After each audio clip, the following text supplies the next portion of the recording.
Fala, fiel. Bora então para as últimas notícias do Corinthians nesta segunda-feira, depois da derrota para o Botafogo. Bom, Vessar, fato é que 3-1 e o time está na zona de rebaixamento de novo. Vamos lá, esse é o primeiro gol, né? O jogador uruguaio Vidalba vai ali no corpo do Gustavo, não tinha ninguém no rebote, todo mundo correndo para trás. E aí ele acerta um chute, o Corinthians empata. O critério do Felipe Lima foi não marcar essa falta, como não marcou também no Gustavo. Então, pareceu ter critério nessa hora, né? De falta na origem. Rapaz. No do Gustavo também. Poderia ter marcado as duas. Poderia, de verdade. Mas não marcou nenhuma das duas. Uma coisa é quando o árbitro é bom e deixa o jogo seguir. Outra coisa é quando o árbitro é ruim e deixa o jogo seguir. Aí fica o critério... E aí ele tinha dado um pênalti muito mandracaço aí. E aí ele volta atrás depois de... Mas eles viram que o jogador meteu a mão na bola lá? Eu não sei, eu só sei que ele tinha dado, ele já tinha apitado. Muito aqui nesse jogo. Então, eu falei antes na escala. Ele apitou o pênalti por causa do puxão. Do puxão. E a mão na bola, o jogador do Corinthians? Mas tava caindo ali, né? Empurrado. Empurrado, caindo, deitado. Ele enfiou a mão na bola. Aí eu acho que ele viu lá isso daí e voltou atrás. E aí, pra mim, acho que de maneira correta. Aí a transição que ele fala tomamos a transição e tudo mais. Aí o Ranieri dá o espaço. Claro, o cara acerta um Arthur Cabral, um pombaço, né, lá, ó. Mas dava pra ter apertado, né? Dá pra você tirar um pouquinho a distância ali, ó. E aí ele acerta um chute forte. No contrapé, ele tava indo um pouquinho pro outro lado. Aí a jogada é muito bonita, ó. Aí vem o Ranieri e seria o empate, o 2-2. Aí a partir dali, aí o Garro bate fora, cara. É inacreditável, ele bateu fora mesmo, o auxiliar foi bem, levanta a bandeira e... Antes da cobrança. Olha lá, ó. Lá antes da cobrança. Que custa pôr um pouquinho pra dentro, né? Também não custava nada o Garro ter posto um pouquinho pra dentro. E, enfim, o Corinthians perde na minha visão. Aí o André Ramalho vem de cabecear, deixa que cai atropelado sem falta, né? Atropelado na imposição física. Toma o terceiro, acaba o jogo. Pra mim, ganhou quem correu mais, quem lutou mais. Fez o Botafogo, jogou como se fosse um prato de comida. Esse Vidalba aí, uruguaio, bateu em tudo, chegava o rei, mas um atacante forte fisicamente. Mas assim. E ele é impressionante, assim. Ele se impunha mesmo. O Ferrarese fez uma partida absurda também, o venezuelano, bateu também que tinha que bater. E o Botafogo se impôs. Vontade de ganhar, uma imposição absurda. E ó que caíram na Copa do Brasil, jogaram na quinta-feira. O Diniz fala, eles trocaram 5, fui pego de surpresa. Diniz, você foi pego de surpresa porque você não troca ninguém. Então, como você mantém sempre o mesmo time, te surpreende. Os outros 19 caras que jogam lá em Chapecó, depois de um jogo em Chapecó, que você busca o gol até 50 do segundo tempo, é óbvio que ele ia trocar o time. É você que não troca o time. Então, a dúvida que fica, essa imposição que o Corinthians tomou, se é pela postura ruim dos jogadores ou se é simplesmente porque o Botafogo tinha trocado 5 e estava melhor fisicamente. Então, eu acho que fica mais uma vez a lição. Lá em Salvador, ele estica a corda e o Corinthians não tem perna. Ontem, para mim, de novo, toma uma imposição e não tem perna depois, sobretudo na segunda etapa. Acho que ele tem que rever esse conceito de jogar com os caras o tempo inteiro, a todo momento, porque o futebol de hoje não dá para ser assim. Uma derrota, para mim, justa. O Botafogo jogou melhor que o Corinthians. Para mim, a vitória é justa do Botafogo. Mais vontade, se impõe mais, quis mais. E o Corinthians cumprindo o seu papel de ridículo que é como visitante. É assim desde sempre. O Corinthians ganha o primeiro jogo do campeonato como visitante, o Atlético Paranaense, falei agora há pouco, e não ganha os outros 7. E se você pegar os 19 jogos do ano passado, 19 mais 7, o Corinthians ganhou 5 dos 2 campeonatos fora de casa. O Corinthians voltou para a zona de rebaixamento. O Diniz reclamou do sintético e tudo mais, mas vamos combinar que não jogou nada, hein? O 3-1 foi de bom tamanho e o Corinthians entra no Z4. E por que o Corinthians volta ao Z4? Volta ao Z4 porque tem o pior ataque do campeonato. Essa aqui é a realidade. E aí eu fico muito curioso por entender por que se faz tanto drama diante, por exemplo, da possibilidade, né, já reconhecida pelo próprio, do Yuri Alberto ir embora. Porque o Yuri Alberto é um centroavante e ele tem a utilidade, ele é um lutador, sem dúvida nenhuma, ele colabora muito com o sistema defensivo, porque marca a saída de bola, mas ele perde muito mais gols do que faz. E há partidas que nem sequer perder gols ele perde, porque também a bola não chega nele. Eu te confesso que eu achei que o Corinthians ontem, mais uma vez, jogou como se não tivesse a obrigação de buscar ponto. Como se a obrigação do Corinthians se limitasse a buscar ponto nos jogos de Itaquera. O Corinthians ganhou um jogo até agora como visitante. Isso é campanha de quem quer cair.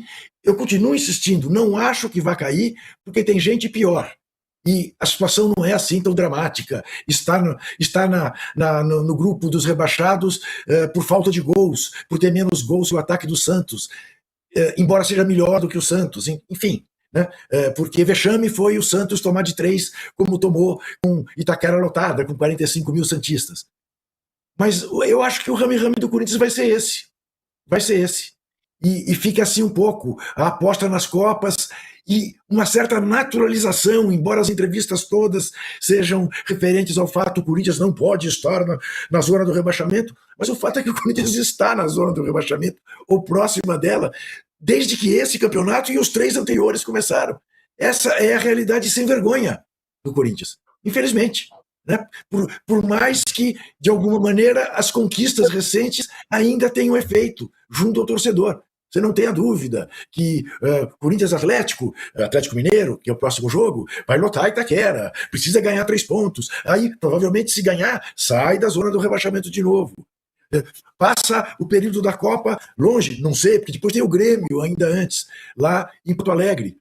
É uma situação tão caótica como é a situação da direção do Corinthians, né, que a cada dia traz um escândalo. É uma coisa de maluca a situação alvinegra. E a gente não vê a luz no fim do túnel, a não ser a máquina do trem na contramão. Essa que é a realidade do Corinthians. Não é muito diferente da do São Paulo, né? Mas é essa a realidade. Porque o São Paulo, por exemplo, hoje está tranquilo em relação à questão do rebaixamento, mas está a 6 pontos só à frente do primeiro dos últimos. E jogando esse futebolzinho que a gente viu contra o Fluminense. Será que não é para o São Paulino se preocupar também? Está todo mundo preocupado, né? Do Fluminense para baixo, eu acho que não tem ninguém seguro. Concordo, é tudo perde e ganha. Tirando o Flamengo e Palmeiras, o resto perde, ganha, um e outro. Agora, Mauro, com relação ao Diniz e ao Corinthians, é uma pedra meio cantada do Diniz em brasileiros, hein, me parece. Ficar ali naquele bolo lá embaixo. Então, 5 dos 10 jogos da Série A no sintético. O Diniz falou até uma coisa que era um pouco diferente em relação ao sintético, em relação à questão técnica, né? E não na questão...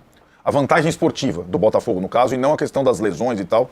Falando até que o Arthur Cabral, que deve com o seu físico, tendo jogado na Europa, sofrer depois de jogar no sintético, mas o Arthur Cabral, que já esteve assim, rompido com a torcida do Botafogo, fez os 3 gols, o Diniz falou, pô, em gramado natural, será que a bola não ia sair um pouquinho? Ele pegou tão bem na bola. Enfim, o Corinthians, o Juca falou, mas tem uma grande diferença em relação ao São Paulo, e não são os 6 pontos que o São Paulo hoje ainda tem. O Corinthians separa o futebol e o campo do caos político, o São Paulo não. Tá muito mais difícil jogar no São Paulo que no Corinthians. Muito mais difícil trabalhar no São Paulo que no Corinthians. A torcida do São Paulo não está contra a torcida do Corinthians não está contra o time como está a torcida do São Paulo. O Diniz é cantado em verso e prosa. A torcida do São Paulo tirou o técnico, né? A torcida do São Paulo não quer reintegração de jogador. A torcida do São Paulo a torcida do São Paulo mistura tudo e é bem complexo. O ano do São Paulo, bem mais do que o Corinthians, que sempre, primeiro, tem um time mais caro, tem um time melhor e consegue há algum tempo separar o campo do caos político. Então, é mais simples trabalhar no Corinthians nesse momento. Agora, o que acontece agora na parada, a gente falou tanto de Palmeiras e Flamengo, para mim a parada é a grande questão pro Corinthians, pré-eleição. O Corinthians vai vender o Yuri Alberto e não renovar com o Memphis? Ele vai, enfim, cortar na carne no futebol, no time de futebol? Porque o time de futebol do Corinthians não perde um jogador titular há 3 anos. Né? Então, o Corinthians manteve, não sei como, um time forte em 3 anos. O time titular do Corinthians é forte. E só não é mais porque o Memphis, de certa forma, deu uma largada antes da Copa, né? Porque ele não volta a jogar, né? Tá ali na expectativa. E é tudo muito compreensível. O Diniz, é isso aí, é a última Copa que ele vai disputar. Então, assim, o Corinthians consegue fazer o conto de fadas dele. Agora, tem uma situação do dinizismo que não é só a dificuldade em pontos corridos.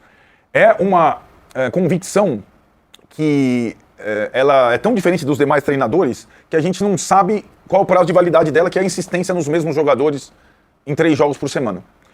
Ninguém faz isso, né? Todo mundo reveza, todo mundo se preocupa com lesões.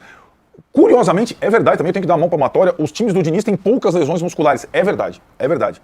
Agora, em relação ao desempenho físico do time, eu acho que ontem, além da falta de foco, isso é uma questão corintiana também há muito tempo, tipo, escolher jogo, né? Que o torcedor fala de uma forma mais vulgar. Mas eu acho que o time não tem gás para jogar 3 vezes por semana no mesmo jeito. Né? E ele jogou até na Copa do Brasil contra o Barra, com os titulares. Né? Então essa é um desafio, porque o Corinthians está nas 3 frentes, nas Copas classificado nas 2, mas no Z4. E um time com esse nível que o Corinthians tem, com jogadores como Memphis, Garro, Yuri Alberto, Hugo.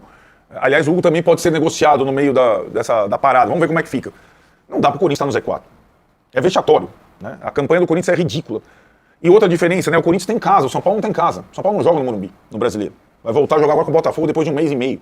Então o Corinthians tem melhores condições para estar, nem que simbolicamente, no G4 e não no Z4. Né? Como está, mais uma vez, levando em consideração que esses 2 jogos que o Juca citou até a parada são contra concorrentes que já ocuparam essa posição recentemente. Então, Fel, o que vocês acharam da atuação do Hugo Souza ontem no jogo contra o Botafogo? Já deixa seu like e se inscreve no canal.